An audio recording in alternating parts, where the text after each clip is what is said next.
गया। इराक में एक फ्रेंच मिलिट्री हेलीकॉप्टर को ड्रोन से उड़ाया गया और इसमें एक French F-15 fighter jet America का गिराया गया। इराक में एक फ्रेंच मिलिट्री हेलीकॉप्टर को ड्रोन से उड़ाया गया और इसमें एक फ्रेंच सोल्जर की मौत भी हो गई। इस बात की तस्दीक खुद फ्रांस ने भी की है। ईरान इराक बॉर्डर पे एक अमेरिका का रीफ्यूलिंग जो प्लेन है उसको उड़ाया गया और दूसरे प्लेन में भी डैमेज हुआ जिसने इमरजेंसी लैंडिंग की इजराइल के बेन गुरियन एयरपोर्ट पे। इस बात की भी तस्दीक खुद सेंटकॉम ने की है।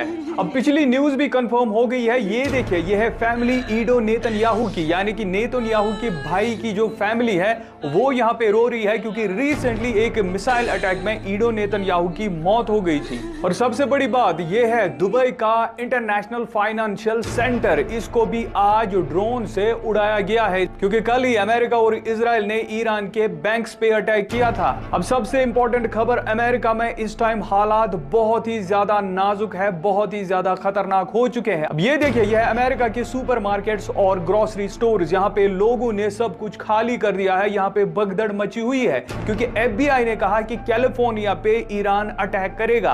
FBI ने कहा कि ईरान बहुत ही ड्रोन से कैलिफोर्निया पे हमला करेगा, या तो हवाई ड्रोन से या फिर पानी वाले ड्रोन से। इसी को देखते हुए अमेरिका की कैलिफोर्निया में बहुत ज्यादा भगदड़ मची हुई है, लोग परेशान हो गए हैं और डर का माहौल बहुत ही ज्यादा खतरनाक है। अब यही नहीं बल्कि ये देखिए मिडिल ईस्ट की कंट्रीज में ग्रोसरी स्टोर्स का हाल। यहाँ पे ग्रोसरी स्टोर्स, यहाँ पे सुपरमार्केट खाली हो चुका है, लोगों ने सब कुछ यहाँ से ले लिया है क्योंकि जंग के हालात बहुत ज्यादा खौफनाक हो रहे हैं। और दुबई का तो हाल ही मत पूछो। ये देखिए दुबई के एयरपोर्ट्स पे कितनी ज्यादा भीड़ है, लोग दुबई को, UAE को छोड़ के जा रहे हैं। यहाँ पे कोई भी रुकना नहीं चाहता क्योंकि यहाँ पे जिंदगी सबसे डेंजरस हो गई है। वेल दोस्तों, कल ही ईरान के नए सुप्रीम लीडर मुज्तबा खामनाई ने कहा कि या तो अमेरिकन बेसिस को अपनी कंट्री से हटा दो या फिर अटैक्स उन पे जारी रहेंगे। अब इसी को देखते हुए ये सबसे बड़ी खबर, सीरिया में अमेरिकन मिलिट्री बेस वॉकआउट कर रही है, वो यहाँ से निकल रही है। यहाँ पे गाड़ियां देख रहे हो, भर भर के वो सामान अपना लेके यहाँ से निकल रहे हैं, यानी कि सीरिया से अमेरिकन फौजें निकल रही है। और ना सिर्फ इतना बल्कि मिडिल ईस्ट की बड़ी बड़ी जो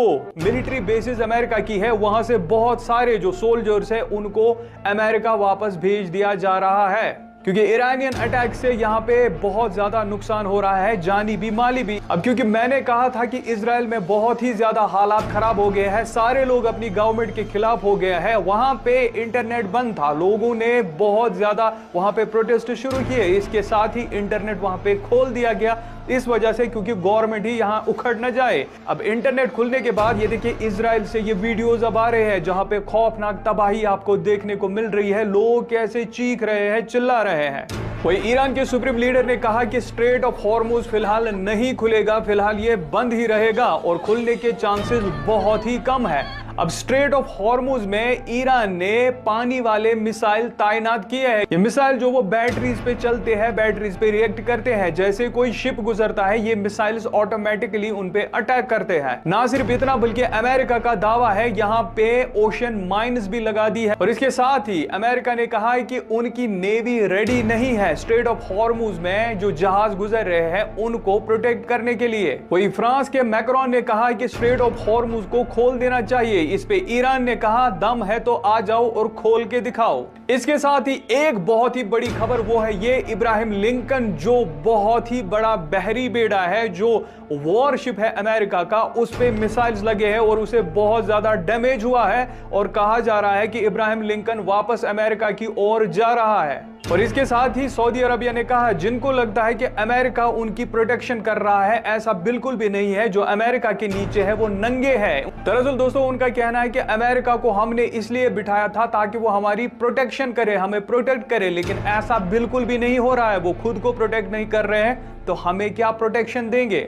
यानी जो ईरान अमेरिका इजराइल का वॉर है इसमें बहुत ही भारी अब ईरान पड़ रहा है, बहुत ही भारी।